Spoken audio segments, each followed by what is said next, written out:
ഗിരീഷ് സംവിധാനം ചെയ്ത പ്രേമലു തിയേറ്ററിൽ വിജയകരമായി പ്രദർശനം തുടരുകയാണ്. സിനിമയുടെ കോ റൈറ്ററായിട്ടുള്ള കിരൺ ജോഷിയാണ് ഇന്ന് ഫേസ് ടു ഫേസിൽ. ഹലോ. ഹായ്.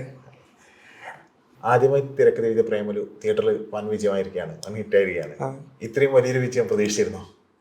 ഇല്ല, ആൾക്കാർക്ക് ഇഷ്ടാവും എന്നുള്ളൊരു പ്രതീക്ഷ ഉണ്ടായിരുന്നു. പിന്നെ നമ്മൾ കൂടുതലും ഒരു ഭയങ്കര യങ്ങായിട്ടുള്ള ആൾക്കാർക്കായിരിക്കും കൂടുതൽ കണക്ട് ആവുമെന്നാണ് വിചാരിച്ചത്. പക്ഷെ ഇപ്പോൾ വരുന്ന 2 ദിവസമായിട്ട് അഭിപ്രായങ്ങളൊക്കെ കേൾക്കുമ്പോൾ പ്രായമായിട്ടുള്ള ആൾക്കാർക്കും ഒരു 40s-ലും 50s-ലും 60s-ലുള്ള ആൾക്കാർക്കൊക്കെ ഭയങ്കരമായിട്ട് എൻജോയ് ചെയ്യുന്നുണ്ട് എന്നുള്ള രീതിയിലുള്ള ഫീഡ്ബാക്കുകളൊക്കെ വരുന്നുണ്ട്. അപ്പോൾ അത്രയും ഒരു റിസപ്ഷൻ ഞാൻ പ്രതീക്ഷിക്കുന്നില്ല. നല്ല പടമായി വരും എന്നുള്ളൊരു പ്രതീക്ഷ ഉണ്ടായിരുന്നു. ഇപ്പോൾ ഭയങ്കര സന്തോഷമുണ്ട്.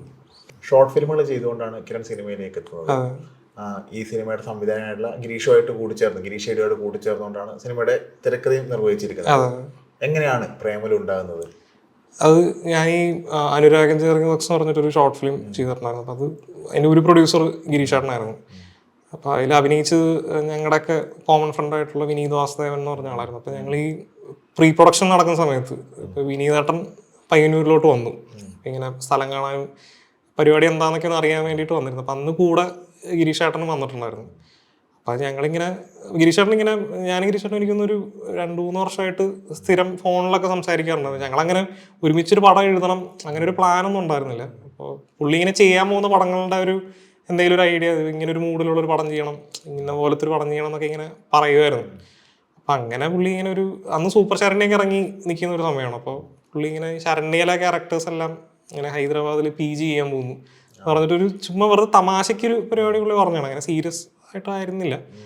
അപ്പോൾ അങ്ങനെ ഒരു പടം ചെയ്യണം, ഒരു ഹൈദരാബാദ് ബേസ് ചെയ്തിട്ടുള്ളൊരു പരിപാടി എന്നുള്ള രീതിയിൽ പറഞ്ഞു. അപ്പോൾ ഞാനിങ്ങനെ എന്തെങ്കിലും ഒരു ചെറിയൊരു ഐഡിയ ഉണ്ടായിരുന്നു. ഇങ്ങനെ ഒരു കുറച്ച് ഇൻട്രോവേർട്ടുകളായിട്ടുള്ള പയ്യന്മാർ നാട്ടിൽ നിന്ന് ഇങ്ങനെ ഒരു സേലം അല്ലെങ്കിൽ ഒരു ഈറോഡൊക്കെ പോലൊരു സ്ഥലത്ത് പോയി എഞ്ചിനീയറിംഗ് പഠിക്കാൻ പോകുന്നു. ഞാൻ തമിഴ്നാട്ടിലാണ് എഞ്ചിനീയറിംഗ് ചെയ്തത്. അപ്പോൾ അങ്ങനത്തെ ഒരു പരിപാടി ചെയ്താൽ കൊള്ളാമെന്നുണ്ടായിരുന്നു. അപ്പോൾ ഈ 2 ഗ്യാങ്ങിനെ ഒന്ന് മീറ്റ് ചെയ്യിപ്പിച്ചാൽ എങ്ങനെ ഉണ്ടാവും എന്നുള്ളൊരു ഇങ്ങനെ ഞാൻ ചോദിച്ചു പുള്ളിയുടെ അടുത്ത്. അപ്പോൾ പുള്ളിക്ക് അത് ഭയങ്കര ഇൻട്രസ്റ്റിംഗ് ആയിട്ട് തോന്നി. അപ്പോൾ അപ്പോഴും ഇത് നമ്മൾ ഒരുമിച്ച് എഴുതാം അങ്ങനെയൊന്നും ആയിരുന്നില്ല. ഞങ്ങൾ വെറുതെ അങ്ങോട്ടും ഇങ്ങോട്ടും എന്തൊക്കെയോ ഐഡിയാസ് ബൗൺസ് ചെയ്ത് ഒരു 2-3 ദിവസം കൊണ്ട് എന്തൊക്കെയോ സീനുകൾ അവിടെ ഇവിടെയൊക്കെ ആയിട്ടുള്ള കുറേ സീനുകളായി.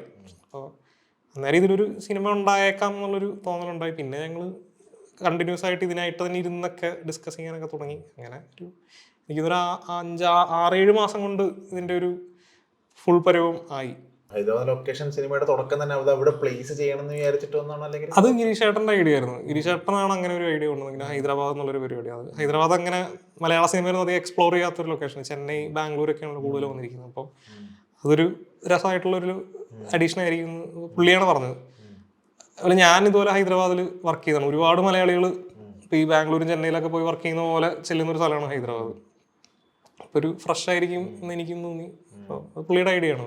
എനിക്കൊന്ന് ഏത് പ്രസ് മീറ്റിൽ ഗിരീഷ് ചേർന്ന് മെൻഷൻ ചെയ്തിരുന്നത് കുറച്ച് ഞങ്ങളുടെയൊക്കെ കുറച്ച് അനുഭവങ്ങളും കൂടി ഉണ്ട്, അങ്ങനത്തരത്തിലുള്ള അനുഭവങ്ങളും കൂടി ചേർന്നാണോ സിനിമ? അതെ, നമ്മൾ കടന്നുപോയിട്ടുള്ള കുറെ ഇമോഷൻസ് ഇതിനകത്തുണ്ട്. അത് എക്സാക്ട്ലി നമ്മുടെ ലൈഫിൽ നടന്ന പോലെ എടുത്ത് വെച്ചിരിക്കുകയല്ല, പക്ഷെ എന്നാലും അതിൽ നിന്നൊക്കെ ഇൻസ്പിറേഷൻ കൊണ്ട് ഇട്ടിട്ടുള്ളൊരു റൈറ്റിംഗ് ഉണ്ട് അതിൽ. റോംകോം ജേണൽ ഒരുക്കിയ സിനിമയാണ് പ്രേമലു. ഒരു ഫീൽ ഗുഡ് സിനിമയായിട്ട് മുന്നോട്ട് പോകുന്നുണ്ട്. ഇത്തരത്തിലുള്ള സിനിമകൾ മലയാള സിനിമയിൽ സമീപകാലത്തായിട്ട് കുറച്ചധികം സിനിമകൾ വന്നിട്ടുണ്ട്. അപ്പോൾ സ്വാഭാവികമായിട്ടും പ്രേക്ഷകർ സ്വീകരിക്കണമെങ്കിൽ ഇതിന് വ്യത്യസ്തമായിട്ടൊരു ട്രീറ്റ്മെന്റിൽ കൊണ്ടുപോലെ സ്വീകരിക്കാൻ പറ്റുമല്ലോ. അപ്പോൾ മറ്റുള്ള സിനിമ ഇത് വിജയിച്ചിട്ടുണ്ട്, പ്രേമലു വിജയിക്കുകയും ചെയ്തു. വ്യത്യസ്തമായ ഒരു ട്രീറ്റ്മെന്റ് കൊണ്ടുകൂടിയാണ്. അപ്പോൾ മറ്റുള്ള സിനിമകളിൽ നിന്ന് പ്രേമലുവിനെ വ്യത്യസ്തമാക്കാൻ വേണ്ടിയിട്ട് ശ്രമിച്ചിട്ടുണ്ടോ? അല്ല, അങ്ങനെ നമ്മളൊരു കോൺഷ്യസ് ആയിട്ട് നമ്മൾ അതുപോലെ ആവരുത് ഇതുപോലെ അങ്ങനെയല്ല. ഇപ്പോൾ എനിക്കും ഗിരീഷേട്ടനും കോമൺ ആയിട്ട് ഇപ്പോൾ സിനിമകളിൽ കാണുന്ന ചില ആവർത്തനങ്ങൾ ഞങ്ങളിങ്ങനെ അങ്ങനെ കളിയാക്കാറുണ്ട്. ഞങ്ങൾ അങ്ങോട്ടും ഇങ്ങോട്ടും ഒരു സിനിമയുടെ ഒരു പോസ്റ്ററൊക്കെ വന്നു കഴിയുമ്പോൾ ഞങ്ങളിരുന്ന് അതിൻ്റെ കഥ ഉണ്ടാക്കാറുണ്ടോ, ഇതിങ്ങനെ ആയിരിക്കും, ഫസ്റ്റ് സീൻ ഇതായിരിക്കും, സെക്കൻഡ് സീൻ ഇതായിരിക്കും എന്നൊക്കെ പറഞ്ഞ് അത് തമാശയ്ക്ക് ഞങ്ങൾ അങ്ങോട്ടും ഇങ്ങോട്ടും. അപ്പം അതുപോലെ ചിലപ്പോൾ ആവണമെന്നില്ല, പടം വരുമ്പോൾ അങ്ങനെ നമ്മളെ ഞെട്ടിക്കുന്ന സിനിമകളായിരിക്കും അത്. അപ്പോൾ അങ്ങനെ കുറച്ച് ഈ ആവർത്തനങ്ങൾ ഞങ്ങൾ കോമൺ ആയിട്ട് ഞങ്ങൾ കാണുന്ന ചില ആവർത്തനങ്ങളുണ്ട്. അപ്പോൾ ഗിരീഷേട്ടനൊക്കെ പണ്ട് മുതലേ അങ്ങനെ സിനിമകളിലുള്ള ആവർത്തനങ്ങൾ, ഈ പറഞ്ഞ ഡീറ്റെയിൽസും കുഞ്ഞു കുഞ്ഞു ഡീറ്റെയിൽസൊക്കെ ഭയങ്കരമായിട്ട് ഒബ്സർവ് ചെയ്യുന്ന ആളാണ്. അപ്പോൾ എഴുതാനിരിക്കുമ്പോൾ സ്വാഭാവികമായിട്ടും അങ്ങനെയൊന്നും ആവരുത് എന്നുള്ളൊരു സാധനത്തിലായിരിക്കുമല്ലോ നമ്മൾ വർക്ക് ചെയ്ത് തുടങ്ങുന്നത് തന്നെ. അല്ലാതെ നമ്മൾ പരസ്പരം ഇരുന്ന് ഇങ്ങനെ ഒരു ഫോർമലായിട്ട് നമ്മൾ അങ്ങനെ ആവരുത് എന്ന് പറഞ്ഞിട്ടായിരിക്കില്ല എഴുതി തുടങ്ങുന്നത്. ഒരു പറഞ്ഞ പോലെ ഒരു സ്വാഭാവികമായിട്ട് വരുന്നൊരു എഴുത്തിൽ നമ്മൾ എഴുതി തുടങ്ങുമ്പോൾ സ്വാഭാവികമായിട്ട് അതിൽ വന്ന് വീഴുന്നതാണെന്ന് എനിക്ക് തോന്നുന്നത്. ഗിരീഷയുടെ ഒപ്പമാണ് സ്ക്രിപ്റ്റ് പൂർത്തിയാക്കിയത്. ഗിരീഷോട് ഇപ്പോൾ ഉള്ള മുൻകാല പരിചയങ്ങളും കാര്യങ്ങളും പറഞ്ഞു. എങ്ങനെയുണ്ടായിരുന്നു ആ എക്സ്പീരിയൻസ് ഗിരീഷയോടൊപ്പം? കാരണം 2 സിനിമകൾ സൂപ്പർ ഹിറ്റ് ആയിട്ട് വിജയിച്ചിരിക്കുന്നു. എങ്ങനെയുണ്ടായിരുന്നു ഗിരീഷയോടൊപ്പം ഉള്ള പ്രവർത്തനം? അല്ല, അത് ഭയങ്കര ഹിഡിൽ എക്സ്പീരിയൻസ് ആയിരുന്നു. കാരണം എനിക്ക് 2019 ഞാൻ അവിടെ ഹൈദരാബാദിൽ വർക്ക് ചെയ്യുന്ന സമയത്താണ് ഈ തണ്ണീർമത്തൻ ഇറങ്ങുന്നത്. തണ്ണീർമത്തനെ കണ്ട് നമ്മൾ ഞെട്ടിയതാണ്. ഇത് എങ്ങനെയാണ് ഇവർ ഒരു കുഞ്ഞു പരിപാടി വെച്ചിട്ട് ചെറിയ കോൺഫ്ലിക്റ്റുകളും ഒക്കെ വെച്ചിട്ടൊരു സാധനം പുൾ ഓഫ് ചെയ്യുന്നത്. അതും മൊത്തത്തിൽ ഒരു അൺപ്രഡിക്റ്റബിലിറ്റി ഉണ്ടല്ലോ. കാരണം നമുക്ക് നസ്ലനെ അറിയില്ല, മാത്യുവിനെ അറിയില്ല, എല്ലാം പുതിയ ആൾക്കാർ. എൻ്റെ മ്യൂസിക് ആണെങ്കിലും ഭയങ്കര ഫ്രഷ്. ഇപ്പോൾ അതിൻ്റെ ഡയറക്ഷനും റൈറ്റിങ്ങും എല്ലാം പുതിയ ആൾക്കാർ. ഇവരെന്താ ചെയ്യാൻ പോകുന്നത് നമുക്കറിയില്ല. അപ്പോൾ അങ്ങനെ ഒരു എക്സ്പെക്ടേഷനിൽ ആ പടം കണ്ടപ്പോൾ ഭയങ്കരമായിട്ട് ഞെട്ടിപ്പോയതാണ്. അപ്പോൾ അതിൻ്റെ ഹ്യൂമറും എങ്ങനെയാണ് ഇവർ ഈ സാധനം പുൾ ഓഫ് ചെയ്തതെന്നൊക്കെ അറിയാനൊക്കെ ഭയങ്കര ക്യൂരിയോസിറ്റി ഉണ്ടായിരുന്നു ആ ടൈമിൽ. അപ്പോൾ അത് കഴിഞ്ഞിട്ടാണ് ഞാനും ഗിരീഷേട്ടനും ഇങ്ങനെ ഒരു പരിചയത്തിലാവുന്നത്. അപ്പം അങ്ങനെ പുള്ളിയായിട്ട് സംസാരിച്ച് തുടങ്ങിയപ്പോഴാണ് ഭയങ്കര രസമാണല്ലോ ഇവരുടെ ഒരു പ്രോസസ്സ് നമുക്കിങ്ങനെ തോന്നി. അപ്പോൾ പിന്നീട് ഈ സ്ക്രിപ്റ്റിലോട്ട് കാലം പോകുന്നതനുസരിച്ച് അതിലോട്ട് എത്തിയതാണ് ഞാൻ. അങ്ങനെ ഒരു അല്ലാതെ നേരത്തെ പറഞ്ഞ പോലെ ഭയങ്കര പ്ലാൻ ചെയ്ത് നമുക്ക് എന്തെങ്കിലും ഒരു പടം എഴുതണം അങ്ങനെ ഒരു പ്ലാനിങ് ഒന്നും ഉണ്ടായിരുന്നില്ല. അത് ഭയങ്കര രസമായിരുന്നു. ഗിരീഷേട്ടൻ്റെ ഡയലോഗ് റൈറ്റിംഗ് ആണെങ്കിലും ഗിരീഷേട്ടൻ ഭയങ്കര കുഞ്ഞു കുഞ്ഞു കാര്യങ്ങളിൽ ഹ്യൂമർ കണ്ടെത്തുന്ന ആളാണ്. അപ്പോൾ പുള്ളിയുടെ ആ ഒരു ഒബ്സർവേഷനും പരിപാടിയൊക്കെ ഭയങ്കര രസമായിട്ട് നമ്മളും ഭയങ്കര രസമായിട്ട് നോക്കിക്കണ്ടൊരു ഇതാണ്. ഗിരീഷേടിനെ പറ്റി പറഞ്ഞു. ഇപ്പോൾ ഞാൻ ഫേസ്ബുക്കിൽ ഒരു ഇത് വായിച്ചിട്ടുണ്ട്. അതായത് തണ്ണീർമത്തൻ ദിനങ്ങൾ കാണാൻ വേണ്ടിയിട്ട് കുറച്ച് ദിവസങ്ങൾ വെയിറ്റ് ചെയ്തിട്ട് ഹൈദരാബാദിൽ തന്നെയല്ല, ഹൈദരാബാദിൽ അങ്ങനെ പോയിരുന്നു. കിരൺ ചെയ്ത അനുരാഗൻ ചേർബക്സ് പ്രൊഡ്യൂസ് ചെയ്തതും ഗിരീഷേടിയാണ്. എങ്ങനെയാണ് ഗിരീഷേടിയിലേക്ക് എത്തിപ്പെടുന്നത്? അത് ഞാൻ 2019 ദൂരെ എന്ന് പറഞ്ഞിട്ടൊരു ഷോർട്ട് ഫിലിം ചെയ്തിട്ടുണ്ടായിരുന്നു. അത് അപ്പം ആ ടൈമിൽ എനിക്കങ്ങനെ സിനിമാ ബന്ധങ്ങളൊന്നുമില്ല. സിനിമാക്കാർ കുറേ പേര് ഫേസ്ബുക്കിൽ ഫ്രണ്ട്സൊക്കെയാണ്. അപ്പോൾ അല്ലാതെ നമ്മളങ്ങനെ റെഗുലർ കോൺടാക്റ്റുള്ള ആൾക്കാരൊന്നുമല്ല. അപ്പോൾ ഒരു വർക്ക് ചെയ്തിട്ട് അത് കുറച്ച് ഫിലിമിലൊക്കെ വർക്ക് ചെയ്യുന്ന ആൾക്കാരിലോട്ട് എത്തിക്കണം എന്നുള്ളൊരു ആഗ്രഹം. അപ്പോൾ അതിനാകെ നമുക്കുള്ളൊരു മീഡിയം ഫേസ്ബുക്ക് ആയിരുന്നു ആ ടൈമിൽ. അപ്പം അങ്ങനെ എനിക്ക് പരിചയമുള്ള സിനിമയിൽ വർക്ക് ചെയ്യുന്ന ആൾക്കാർക്കെല്ലാം ഞാനിത് അയച്ചു കൊടുത്തു. അതൊന്ന് കണ്ടു നോക്കൂ, അഭിപ്രായം പറയും. ലിങ്ക് അയച്ചു കൊടുത്തു. അപ്പം അത് കുറേ പേരൊന്നും റിപ്ലൈ ചെയ്തില്ല. അതിൽ റിപ്ലൈ ചെയ്ത കുറച്ച് പേരിൽ ഒരാളാണ് ഗിരീഷേട്ടൻ. അപ്പോൾ പുള്ളി അത് കണ്ടിട്ട് ഭയങ്കര നല്ല അഭിപ്രായം പറഞ്ഞ് വോയിസ് നോട്ടൊക്കെ അയച്ചു. ഭയങ്കര രസമായിട്ട് വന്നിട്ടുണ്ടെന്നൊക്കെ പറഞ്ഞ് പുള്ളി അത് ഫേസ്ബുക്കിൽ ഒരു ക്യാപ്ഷനൊക്കെ എഴുതി ഷെയറൊക്കെ ചെയ്തു. അപ്പോൾ അന്നേരമാണ് ഞാനും ഗിരീഷേട്ടനും ഒന്ന് കണക്റ്റ് ആവുന്നത്. അതിന് മുമ്പ് ഞാൻ പുള്ളിയുടെ ഷോർട്ട് ഫിലിം കണ്ടിട്ട് ഞാൻ മെസ്സേജൊക്കെ അയച്ചിട്ടുണ്ട്. ഇത് ദൂരെ എന്ന് പറഞ്ഞ ഷോർട്ട് ഫിലിം കഴിഞ്ഞപ്പോഴാണ് ഞങ്ങളൊന്ന് ഒക്കെ പരിചയപ്പെടുന്നത്. അപ്പം അത് കഴിഞ്ഞിട്ട് തണ്ണീർമത്തം വരുന്നു. തണ്ണീർമത്തം ഭയങ്കര ഹിറ്റാവുന്നു. അപ്പം അത് കഴിഞ്ഞിട്ട് ഇടയ്ക്കൊക്കെ ഞങ്ങൾ കോൺടാക്ട് ഉണ്ടായിരുന്നു. പിന്നെ എനിക്കൊന്നൊരു ഈ 1 year കഴിഞ്ഞിട്ട് കോവിഡിൻ്റെ സമയത്ത് പുള്ളി ഈ ദൂരെ ഒന്നുകൂടെ ഷെയർ ചെയ്തു. പുള്ളി ഒരു റീവാച്ചിന് ശേഷം ഇങ്ങനെ ഒന്നുകൂടെ ഷെയർ ചെയ്യുന്നു എന്നൊക്കെ പറഞ്ഞിട്ട് പിന്നെയും ഒരു നൈസായിട്ടുള്ള ക്യാപ്ഷനൊക്കെ എഴുതി പുള്ളി. അന്നേരമാണ് ഞങ്ങൾ എനിക്കൊന്ന് കുറച്ചും കൂടെ സംസാരിക്കുന്നതെന്ന് തോന്നുന്നു, കോവിഡ് ടൈമിൽ. അപ്പം അന്നേരം പുള്ളി എനിക്കൊന്ന് സൂപ്പർ ശരണയുടെ സ്ക്രിപ്റ്റൊക്കെ എനിക്ക് അയച്ചു തന്നു. ഇതൊന്ന് വായിച്ച് നോക്കിയിട്ടൊരു അഭിപ്രായം പറയാമെന്നുള്ള രീതിയിലൊക്കെ പറഞ്ഞിട്ട് അയച്ചു തന്നു. അപ്പം ഞാൻ ആദ്യമായിട്ട് വായിക്കുന്ന ഒരു ഫീച്ചർ ഫിലിം സ്ക്രിപ്റ്റ് സൂപ്പർ ശരണയുടെ തോന്നുന്നു. അപ്പോൾ അന്ന് ഭയങ്കര എക്സൈറ്റിംഗ് ആയിരുന്നു. അപ്പോൾ ഇത് വായിച്ച് കഴിഞ്ഞപ്പോൾ ഭയങ്കര രസം തോന്നി പരിപാടി. അതും കഴിഞ്ഞിട്ട് ഒരു 1 year കഴിഞ്ഞിട്ടാണ് സൂപ്പർ സ്റ്റാറിനെ ഷൂട്ട് ചെയ്യുന്നത്. കോവിഡിൻ്റെ ആ ഒരു സെക്കൻഡ് ലോക്ക്ഡൗണിനൊക്കെ മുമ്പാണ് ഷൂട്ട് ചെയ്യുന്നതെന്ന് തോന്നുന്നു. അപ്പോൾ ആ ടൈമിൽ എന്തോ 2 അസിസ്റ്റന്റ് ഡയറക്ടേഴ്സ് ഒന്നും ഇല്ല. അപ്പോൾ എന്നോടൊന്ന് സെക്കൻഡ് ഷെഡ്യൂളിലൊന്ന് വർക്ക് ചെയ്യുമെന്ന് ഇങ്ങനെ ചോദിച്ചു. അപ്പോൾ അങ്ങനെ ഞാൻ 10 ദിവസം അതിൽ പോയി വർക്ക് ചെയ്തു. ഞാൻ അന്ന് ഈ ഹൈദരാബാദിലെ ജോബ് ഉള്ള സമയമാണ്, എന്ന് വെച്ചാൽ വർക്ക് ഫ്രം ഹോം ചെയ്തുകൊണ്ടിരിക്കുകയാണ്. അപ്പോൾ അന്ന് ലീവൊക്കെ എടുത്ത് പോയി 10 ദിവസം അതിൽ വർക്ക് ചെയ്തു. അപ്പം ആദ്യത്തെ ഒരു ഫീച്ചർ ഫിലിം സെറ്റ് നമ്മൾ കാണുന്നതും സൂപ്പർ ശരണയുടെയാണ്. ഞാൻ ആദ്യമായിട്ട് അഭിനയിക്കുന്നതും സൂപ്പർ ശരണയിലാണ്. ഒരു ചെറിയൊരു പരിപാടി ചെയ്തിട്ടുണ്ടായിരുന്നു. അതിൽ ഒരു ചെറിയൊരു മൊണ്ടാഷിൽ വന്നു പോകുന്നുണ്ടായിരുന്നു. അപ്പം അങ്ങനെ ഗിരീഷേടി തന്റെ സിനിമകളിലൂടെ ഒരു ട്രെൻഡ് സെറ്റ് ചെയ്ത് കഴിഞ്ഞു. അയാളുടെ കഴിഞ്ഞ 2 സിനിമകൾ നോക്കിയാലും തണ്ണീർമത്തൻ ദിനങ്ങളായാലും സൂപ്പർ ശരണായാലും ചെറുപ്പക്കാരെ കൂടുതൽ രസിപ്പിക്കുന്ന, അവരുമായിട്ട് കുറച്ച് റിലേറ്റ് ചെയ്യാൻ പറ്റുന്ന പല കണ്ടന്റുകളും ഉണ്ട്. ഇതിൻ്റെ അകത്തും ഉണ്ട്. ഇതിൻ്റെ അകത്ത് ഈ സോഷ്യൽ മീഡിയ ഉൾപ്പെടെ ആ ഇന്റർവെല്ലിന് മുന്നേ നിനക്ക് എന്തെങ്കിലും കഴിവുണ്ടാ, അതുള്ള പല ഘടകങ്ങളും ഇതുണ്ട്. അപ്പൊ ഇത്തരത്തിലുള്ള ഘടകങ്ങളൊക്കെ തിരക്കഥ രൂപപ്പെടുമ്പോൾ തന്നെ വന്നതാണോ, അല്ലെങ്കിൽ ആ ഷൂട്ടിന്റെ സമയത്ത് വരുന്നതാണോ? ഇല്ല, ഇത് ഏകദേശം ഒരു ഐഡിയ ഉണ്ടായിരുന്നു. അങ്ങനെ ഇപ്പോൾ നമ്മൾ ആലോചിച്ച് തുടങ്ങുന്ന ഫേസിൽ ചിലപ്പോൾ ഇതൊന്നും ഉണ്ടാവണമെന്നില്ല. പക്ഷെ നമ്മൾ എഴുതി കഴിഞ്ഞ് അതായത് ഞങ്ങൾ ഈ സ്ക്രിപ്റ്റ് ഒരു 6-7 മാസം കൊണ്ടാണ് കംപ്ലീറ്റ് ചെയ്യുന്നത്. 8 മാസം എടുത്ത് കംപ്ലീറ്റ് ചെയ്യാനായിട്ട്. അപ്പോൾ അത് കഴിഞ്ഞിട്ടൊരു 4-5 മാസത്തെ ബ്രേക്ക് കഴിഞ്ഞിട്ട് നമ്മൾ പിന്നെയും തിരിച്ചു വരുമായിരുന്നു ഈ സ്ക്രിപ്റ്റിലോട്ട്. അപ്പോൾ അന്നേരം നമുക്ക് കുറേ കൂടെ ബെറ്റർ ഐഡിയാസ് അപ്പോൾ ആ ഒരു നമ്മളൊരു സ്ക്രിപ്റ്റ് എഴുതിയിട്ട് ഒരു ബ്രേക്ക് എടുക്കുന്നതല്ലാന്ന് എനിക്ക് ഇങ്ങനെ തോന്നിയിട്ടുണ്ട്. അപ്പം ബ്രേക്ക് എടുത്തിട്ട് തിരിച്ചു വരുമ്പോൾ കുറെ കൂടെ ഫ്രഷ് ആയിട്ടുള്ള എന്തെങ്കിലും സാധനങ്ങളൊക്കെ നമുക്ക് അതിനകത്ത് കൊണ്ടുവരാം. ഓൾറെഡി എഴുതി വെച്ചതിൽ എന്തെങ്കിലും ക്രിഞ്ചുകളൊക്കെ ഉണ്ടെങ്കിൽ നമുക്കത് ഒഴിവാക്കാം. ഈ ഏരിയ ഒരു വീക്കാണെന്ന് തോന്നുന്നു എന്നുള്ള രീതിയിലൊക്കെ നമുക്ക് തോന്നാൻ സാധ്യതയൊക്കെ ഉണ്ട്. അപ്പം അങ്ങനെ അതൊരു ഈ പറഞ്ഞ പോലെ ആ ഒരു കാലം പോകുന്നതനുസരിച്ച് കൂടുതൽ അതെ ഒരു റിഫൈനായി വന്നതാണത്. നെസ്ലൻ മമിത എങ്ങനെയാണ് ഇവരിലേക്ക് ക്യാരക്ടർ അത് എഴുതുന്ന സമയത്ത് തന്നെ തീരുമാനിച്ചുറപ്പിച്ചിരുന്നു? എങ്ങനെയാണ് ഇവരിലേക്ക്? ഒരു ഇനീഷ്യൽ സ്റ്റേജ് മുതൽ അത് ഗിരീഷേട്ടൻ്റെ കോളായിരുന്നു. അതെല്ലാം കാസ്റ്റിംഗ് എല്ലാം ഗിരീഷേട്ടൻ തന്നെയാണ് എല്ലാം ചെയ്തത്. അപ്പോൾ പിന്നെ ആ ഒരു ഏജ് ഗ്രൂപ്പ് നമ്മളിപ്പോൾ പറയുന്ന ഒരു 23-24 വയസ്സുള്ള ആൾക്കാരുടെ കഥയാണ് നമ്മൾ പറയുന്നത്. അപ്പം അതിന് അവരല്ലാതെ ഒരു വേറെ നല്ലൊരു ഓപ്ഷൻ ഉള്ളതായിട്ട് എനിക്കും തോന്നുന്നില്ല. ആ ഏജിലുള്ള ആൾക്കാർക്ക് കണക്ട് ആവാനും അവരായിരിക്കും ഏറ്റവും നല്ലതെന്ന് എനിക്കും പേഴ്സണലി തോന്നിയിരുന്നു.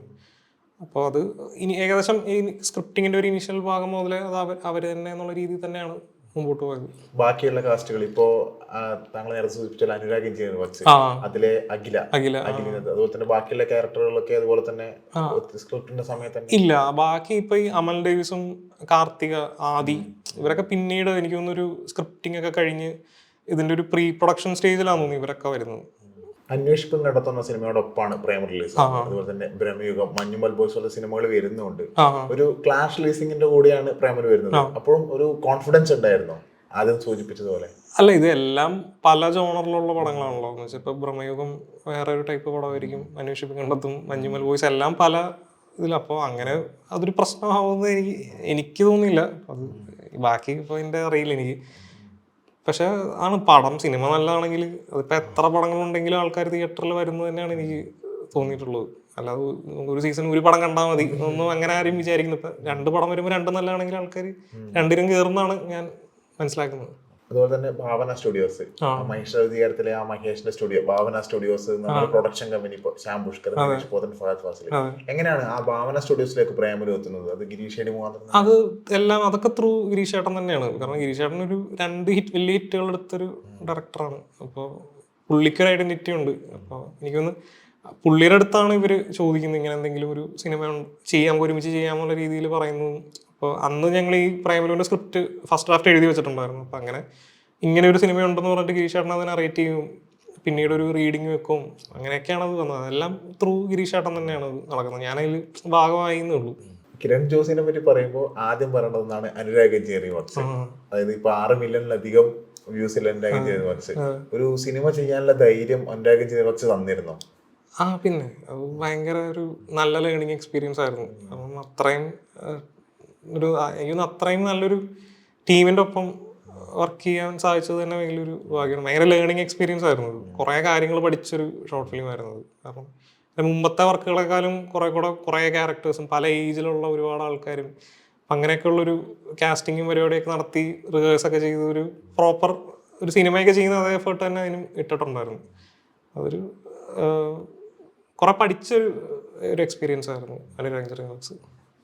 അനുരാഗ് എഞ്ചിനീയറിംഗ് വർക്ക്സിനെ പറ്റി തുടർന്നാല് കോട്ടയത്തുകാരനാണ് കിരൺ. അപ്പോ കോട്ടയത്തിലെ കിരൺ എങ്ങനെയാണ് പയ്യന്നൂരിലേക്ക് എത്തുന്നത്? അതായത് ഇപ്പോ സമീപകാലത്തായിട്ട് മലബാർ എന്നുള്ള സിനിമകള് കുറച്ച് കൂടുതലാണ്. അതുകൊണ്ടാണോ അല്ലെങ്കിൽ എങ്ങനെയാണ് പയ്യന്നൂരിലേക്ക്? ഇല്ല, ഞങ്ങളിത് എഴുതുന്നത് 2021 ഞാനും ആദർശ് സദാനന്ദൻ എന്ന് പറഞ്ഞ അനുരാഗിന്റെ ക്യാമറയും എഡിറ്റൊക്കെ ചെയ്ത ആളുണ്ട്. അപ്പൊ അവനും ഞാനും കൂടെയാണ് ഇത് എഴുതിയത്. അപ്പൊ അന്ന് ഈ പറയുന്ന ഒരു മലബാർ ട്രെൻഡോ അങ്ങനെ ഒന്നും ഉണ്ടായിരുന്നില്ല. അത് എനിക്ക് കോവിഡിന്റെ ആ ഒരു സെക്കൻഡ് ലോക്ക്ഡൗണിന്റെ സമയത്താണ് ഞങ്ങൾ ഇത് എഴുതുന്നത്. അപ്പോൾ ഇത് എഴുതി വന്നപ്പോൾ ഇപ്പോൾ അവൻ്റെ നാട് ആദർശിന്റെ നാട് പയ്യന്നൂരാണ്. അപ്പോൾ നമുക്ക് കുറച്ച് കംഫർട്ടബിൾ ആയിട്ട് ഷൂട്ട് ചെയ്യണമെങ്കിൽ ഒന്നെങ്കിൽ എൻ്റെ നാട്ടിൽ ഷൂട്ട് ചെയ്യണം, അല്ല അവൻ്റെ നാട്ടിൽ ഷൂട്ട് ചെയ്യണം. അപ്പോൾ ഇത് എഴുതി വന്നപ്പോൾ അങ്ങനെ ഒരു ഫ്ലേവർ ഒന്നും ഉണ്ടായി. നമ്മൾ സ്ലാങ് ഒക്കെ പിടിച്ചൊന്നും അല്ല എഴുതിയത്, നമ്മളൊരു ന്യൂട്രലായിട്ട് തന്നെയാണ് എഴുതിയത്. അപ്പോൾ എഴുതി കഴിഞ്ഞ് നമ്മൾ തീരാറായപ്പോഴാണ് എങ്കിൽ നമുക്ക് ഇങ്ങനെ ഒരു ഡ്രൈ ആയിട്ടുള്ള ഒരു ജോഗ്രഫിയിൽ കഥ പറഞ്ഞാൽ ഭയങ്കര രസമായിരിക്കും. കാരണം ഇപ്പോൾ കൂടുതലും നമ്മൾ കണ്ടിട്ടുള്ള ഷോർട്ട് ഫിലിംസ് ആണ് ഞാൻ പറയുന്നത്. ഷോർട്ട് ഫിലിംസ് എല്ലാം ഒരു പച്ചപ്പും ഒരു നാട്ടും പുറന്ന് പറഞ്ഞ ഒരു പച്ചപ്പ്, ചായക്കട, ഒരു മെമ്പർ വരുന്നു, ദുബായിൽ നിന്ന് വന്ന ഒരാൾ, ഇതൊക്കെയാണ് സ്ഥിരം നാട്ടുംപുറം ഷോർട്ട് ഫിലിമുകളിൽ കാണാറുള്ളത്. അപ്പം അതൊക്കെ ഒന്ന് മാറ്റിയിട്ട് നമുക്ക് ഇങ്ങനെ ഒരു സ്ഥലത്ത് വെച്ചാൽ ഭയങ്കര ഫ്രഷ് ആയിരിക്കും എന്ന് തോന്നി. അപ്പം അങ്ങനെ അപ്പോൾ ആദർശിൻ്റെ നാട് സ്വാമിമുക്ക് എന്ന് പറഞ്ഞ സ്ഥലത്താണ്. അപ്പോൾ അതിൻ്റെ അടുത്ത് പരിസരങ്ങളൊക്കെയാണ് ഈ ചൂരൽ, ചീമേനി എന്നൊക്കെ പറയുന്ന സ്ഥലങ്ങളൊക്കെ. എനിക്ക് 5-6 കിലോമീറ്റർ റേഡിയസ് വരുന്ന സ്ഥലങ്ങളാണ്. അപ്പം എനിക്ക് അവിടെ പ്ലേസ് ചെയ്യാം എളുപ്പമായിരിക്കും എന്ന് തോന്നി. അപ്പം ഏകദേശം ആ പരിസരത്തുള്ള ആക്ടേഴ്സിനെയൊക്കെ തന്നെ നമ്മൾ പിക്ക് ചെയ്ത് അവർക്ക് ഡെയിലി വീട്ടിൽ നിന്ന് പോയി വരാവുന്ന പരുവത്തിനുള്ള കുറേ ആക്ടേഴ്സിനെ നമ്മൾ പിക്ക് ചെയ്ത് നമ്മൾ കാസ്റ്റ് ചെയ്ത് അവർക്ക് റിഹേഴ്സൽ കൊടുത്ത് അതിലാകെ പുറത്തുനിന്നുള്ള ഒരാൾ, ഞാനും പുറത്തുനിന്നുള്ള ഒരാളായിരുന്നു. അതുപോലെ അതിൽ അഭിനയിച്ച ലീഡ് റോൾ ചെയ്ത വിനീത് വാസുദേവൻ, പുള്ളിയും അങ്കമാലിക്കാരനാണ്. അപ്പോൾ ബാക്കി എല്ലാവരും ആ പരിസരത്തുള്ള ആൾക്കാരാണ്. അപ്പോൾ ത്രൂ ആദർശാണ് ഞാൻ ഇതിലോട്ട് എത്തുന്നത്, ഈ പയ്യന്നൂരിലോട്ട് എത്തുന്നത്. ഇപ്പൊ പുറത്തുനിന്നുള്ള പറയും, പക്ഷെ ആ സിനിമ കഴിയുന്നതോടുകൂടി ആ സാധനം മാറിയിട്ടുണ്ടാവില്ലേ? അല്ല, ഞാൻ സത്യം പറഞ്ഞ എനിക്കിപ്പോൾ എൻ്റെ നാട്ടിലുള്ളതിനേക്കാളും ഫ്രണ്ട്സ് എനിക്ക് പയ്യന്നൂരാണുള്ളത്. അത്രയും എനിക്ക് അടുപ്പമുള്ള ആൾക്കാരെല്ലാം ഇപ്പോൾ പയ്യന്നൂരാണ്. അപ്പോൾ ഞാൻ അങ്ങനെ പയ്യന്നൂരുകാരനായി പറയുന്നത് അറിയില്ല, പക്ഷെ എനിക്ക് ഭയങ്കര പ്രിയപ്പെട്ട ഒരു സ്ഥലമാണ് പയ്യന്നൂർ. കോട്ടയത്ത് നിന്ന് പയ്യന്നൂർ എത്തിയിട്ട് വരുമ്പോൾ ആ സ്ലാങ്ങിൽ ഒരു സിനിമ ചെയ്യാൻ വേണ്ടിയിട്ട് കുറച്ച് ബുദ്ധിമുട്ടുകളുണ്ടായിരുന്നു. എങ്ങനെയായിരുന്നു അത് സാധിച്ചെടുത്തത്? അതിന്റെ ഒരു പ്രോസസ്സ് എങ്ങനെയായിരുന്നു? അല്ല, ഞാൻ നേരത്തെ പറഞ്ഞല്ലോ, അതായത് നമ്മൾ ആ പരിസരത്തുള്ള ആൾക്കാരെ തന്നെയാണ് കാസ്റ്റ് ചെയ്തത്. അപ്പോൾ അവർക്ക് സ്വാഭാവികമായിട്ടൊരു സ്ലാങ് ഉണ്ടാവുമല്ലോ. അവർ അതിൽ തന്നെ അവരെ ഫ്രീ ആയിട്ട് വിടുമായിരുന്നു. അല്ലാതെ നിങ്ങൾ ന്യൂട്രലായിട്ട് പിടിക്കണം എന്നൊന്നും പറഞ്ഞൊന്നുമില്ല. അവരവരുടെ രീതിക്ക് തന്നെ കംഫർട്ടബിളായിട്ട് പറയട്ടെ എന്നുള്ള രീതിയിലാണ്. പിന്നെ ആകെ അതിനകത്ത് ഞാൻ നേരത്തെ പറഞ്ഞ പോലെ പുറത്തുനിന്ന് വന്ന ഒരാൾ വിനീതേട്ടൻ മാത്രമാണ്. അപ്പോൾ വിനീതേട്ടന് ആണ് നമ്മൾ സ്ലാങ് ഒന്ന് സെറ്റ് ചെയ്ത് കൊടുക്കേണ്ട ഒരു ആവശ്യം ഉണ്ടായിരുന്നുള്ളൂ. അപ്പം അതിന് ചുറ്റുമുള്ള എല്ലാം പയ്യന്നൂരുകാരാണല്ലോ. ഇപ്പോൾ ഈ പറയുന്ന ആദർശ്, പിന്നെ നമ്മുടെ ഇതിൻ്റെ സൗണ്ട് ഡിസൈൻ ചെയ്ത അരുൺ എന്ന് പറഞ്ഞിട്ടൊരു പയ്യനുണ്ട്. അപ്പോൾ അവനൊക്കെ ഒരുപാട് ഹെൽപ്പ് ചെയ്തിട്ടുണ്ട്. അവൻ തന്നെയാണ് ഡബിൽ വരുന്നത്. അപ്പോൾ ഡബിൻ്റെ സമയത്തും ഈ സ്ലാങ്ങിൻ്റെ പരിപാടികളൊക്കെ കറക്റ്റായിട്ട് പ്രൊണൗൺസിയേഷനും പരിപാടിയൊക്കെ അവനും കൂടെ ഇരുന്നിട്ടാണ് അത് സെറ്റ് ചെയ്തത്. ഞാനത്ര ഫെമിലിയർ അല്ല പയ്യന്നൂർ സ്ലാങ്ങിൽ. അപ്പോൾ അതൊരു ടീം വർക്കിൻ്റെ ഭാഗമായിട്ട് അവിടെ നേറ്റീവുള്ള ആൾക്കാരുടെ ഒരു കൂടെ കൊളാബറേറ്റ് ചെയ്തപ്പോഴാണ് അങ്ങനത്തെ ഒരു ആ സ്ലാങ് കറക്റ്റായിട്ട് കിട്ടിയത്. അനുരാഗിലെ നായിക അഖില ഈ സിനിമയിലേക്ക് എങ്ങനെയാണ് കിരൺ മുഖാന്തരം എത്തിപ്പെടുന്നതാണോ അല്ലെങ്കിൽ? എനിക്കൊന്നും ഞാനാണ് പറഞ്ഞതെന്ന് എനിക്ക് തോന്നി, ഓർമ്മയില്ല കറക്റ്റ്. ഇങ്ങനെ ജസ്റ്റ് അല്ല, മെയിൻ കാസ്റ്റിംഗ് എല്ലാം നടത്തിയത് ഗിരീഷ് ചേട്ടൻ തന്നെയാണ്. അപ്പോൾ നമ്മൾ ചില സജഷൻസ് ഇന്നയാൾ വന്നാൽ എങ്ങനെ ഉണ്ടാവും സജഷൻസ് ചോദിക്കുന്നുണ്ടായിരുന്നല്ലോ. അപ്പോൾ അങ്ങനെ അഖില വന്നാൽ എങ്ങനെ ഉണ്ടാവും എന്ന് ചോദിച്ചു. അപ്പോൾ ഒരു മമിതയുടെ ക്യാരക്ടറും അഖിലയുടെ ക്യാരക്ടറും ഒരു കോൺട്രാസ്റ്റ് ചിലപ്പോൾ ഫീൽ ചെയ്യാൻ അത് രസമായിരിക്കും എന്ന് തോന്നി. അപ്പം അങ്ങനെ ഞാൻ ചോദിച്ചാണ്. അപ്പോൾ അത് ഗിരീഷ് ചേട്ടൻ ഓക്കെ ആയിരുന്നു. അഖില നന്നായിട്ട് ഓഡിഷനൊക്കെ ചെയ്ത് നോക്കി. അപ്പോൾ അതിൽ അഖില അടിപൊളിയായിട്ട് പെർഫോം ഒക്കെ ചെയ്തായിരുന്നു. അങ്ങനെയാണ് അഖിലയിലോട്ട് വരുന്നത്. എന്തൊക്കെയാണ് ഭാവി പ്ലാനിങ്ങുകൾ, ഭാവിയിലെ സിനിമകൾ എന്തൊക്കെയാണ് ഇനി ഉള്ളത്? അല്ല, ഞാൻ ഫിലിം മേക്കിംഗ് ആണ് എൻ്റെ ആഗ്രഹം. അപ്പോൾ ഒരു പടം ഡയറക്റ്റ് ചെയ്യണം, അതാണ് ഇപ്പോഴത്തെ അജണ്ട. ഞാനിപ്പോൾ ഒരു പടം എഴുതുന്നുണ്ട് ഡയറക്റ്റ് ചെയ്യാൻ വേണ്ടിയിട്ട്. ഞാനെൻ്റെ ഒരു കൂട്ടുകാരനും കൂടെയാണ് എഴുതുന്നത്. അത് ഈ വർഷം സംഭവിക്കണമെന്നാണ് എൻ്റെ ആഗ്രഹം. അപ്പം അതിൻ്റെ പരിപാടികളൊക്കെ നടന്നുകൊണ്ടിരിക്കുന്നത്. ഈ ജോണറിൽ നിന്നുള്ള സിനിമകൾ തന്നെയാണോ വീണ്ടും ചെയ്യാൻ ഉദ്ദേശിക്കുന്നത്? അല്ല, അത് ഞാനിപ്പോൾ എഴുതുന്നത് റോം-കോം ഒന്നുമല്ല. അത് വേറെ ടൈപ്പ് ഒരു പടം തന്നെയാണ്. പക്ഷെ അതാണ് ആൾക്കാരെ രസിപ്പിക്കുക എന്നുള്ളൊരു സംഭവം അല്ല, അത് അച്ചീവ് ചെയ്യണമെന്നാണ് ഞാൻ ആഗ്രഹിക്കുന്നത്. ആൾക്കാർക്ക് എന്തെങ്കിലും പടം കഴിയുമ്പോൾ മനസ്സിലെടുക്കാൻ എന്തെങ്കിലും ഒരു സാധനങ്ങളൊക്കെ വേണം എന്നുള്ളൊരു രീതിയിലാണ് ഇപ്പോൾ എഴുതുന്നത്. ഈ സിനിമ പ്രൈമറി പോലെ ആയിരിക്കില്ല ആ പടം, കുറച്ചുകൂടെ ഡിഫറെൻ്റ് ആയിട്ടുള്ളൊരു പടമായിരിക്കും. അപ്പോൾ ഇനിയും മികച്ച സിനിമകൾ ചെയ്യാൻ സാധിക്കട്ടെ. All the best. Thank you.